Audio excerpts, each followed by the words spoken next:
Not even my closest friends know. I know that I shouldn't really care about what Facebook comments and YouTube comments say. I feel very shameful. I'm Mexican, I'm double majoring, I'm gonna graduate magna cum laude. I didn't take out any loans either. I worked since I was 16. I can't hide it for the rest of my life.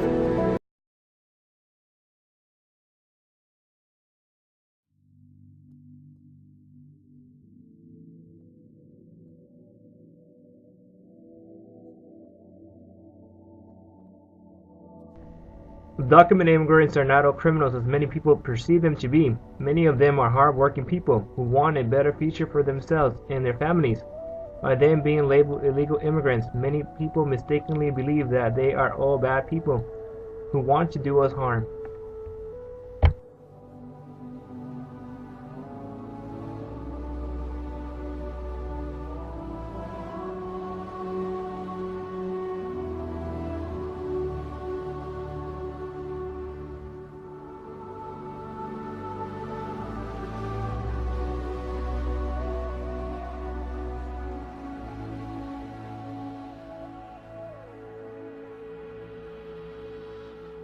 Undocumented students are those students who are illegally living in the United States and who are better known as the Dreamers. Undocumented students want an opportunity for higher education, but their illegal status prevents many of them from excelling in higher education. The Immigration Policy Center has estimated that in 2012 there were approximately 1.8 million undocumented youth under the age of 18 living in the U.S. From those, 65,000 have graduated from a U.S. high school, 7.5% of them have gone to college, and 40% of them are living below the federal poverty level.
Well, I came from Mexico when I was 13, I believe. I was raised by my grandmother, myself and my younger sister. She's 2 years younger than me. She passed when I was about 13, and we stayed with my godmother for a few months, and then my mom brought us over to the States to live with her. She's been here for almost 30 years now.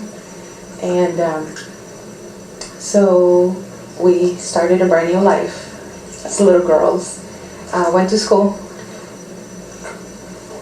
I wouldn't say high school was bad, but I did get harassed quite a bit. People didn't know that I was undocumented, but I come from a small town. Went to high school in a small town, so they were very racist against Hispanics and Mexicans, and even the Hispanic and Mexican people would harass me a bit, not a lot, but a bit, and nothing really could be done because there wasn't such a thing as bullying 15 years ago or anything like that, so it just kind of got swept under the rug. I had a boyfriend when I was about 15, 16. We were going out for about a year, a little over a year. And when I decided to let him know that I was undocumented, he broke up with me and just kind of went his own separate way and started making things that kind of made me look bad, but never revealing why. And years later, it got better.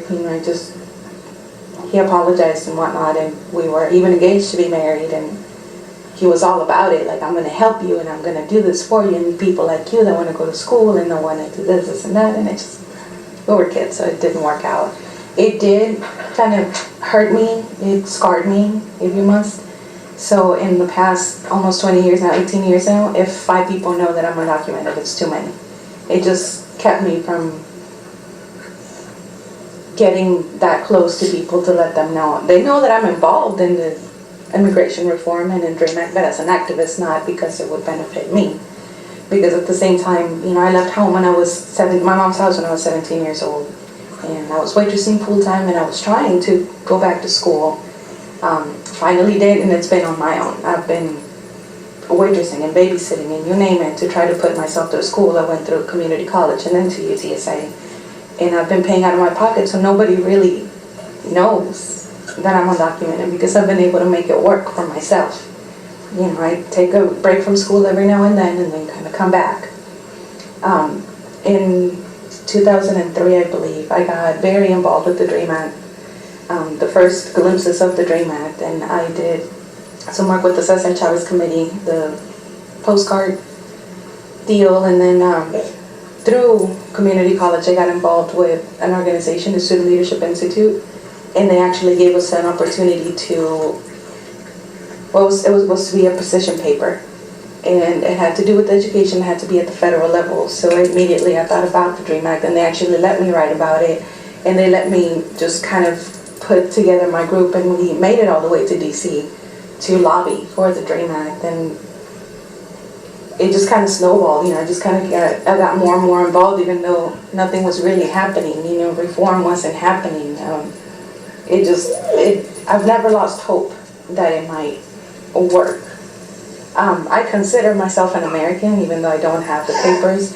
I have lived more than half my life here in Texas, here in San Antonio. I do community service. I get involved in anything that, even if it doesn't have to do with the DREAM Act, I want to fight for children's rights and against domestic violence. I want to be a member. I am a member of society. I want to be a member without fear of society because this is my society. This is what I'm giving my daughter and the future generations. But it kind of get held back because there's a lot of things that I cannot do. Financially, it's been a struggle, a horrible struggle. It's just up and down. It's falling and getting up. And somehow I've been able to keep going. I'm only about 5 classes away from a bachelor's degree in architecture. But when I'm with my daughter, and like I said, the financial struggle is just, it's gotten a lot harder to try to go back to school. But it's happening, and like I said, I don't lose hope, and I have a lot of faith that the American dream, as it's been called, will happen for us, for a lot of us, because we are productive members of society. We are trying to help this community grow. It is our community. Whether we have papers or not, it is our community. This is where we live. This is where we shop. This is where we drive. You know, we want to make it a better place just as much as you do, just as much as the next person does. We just want that chance to make it happen for everybody, not just for us.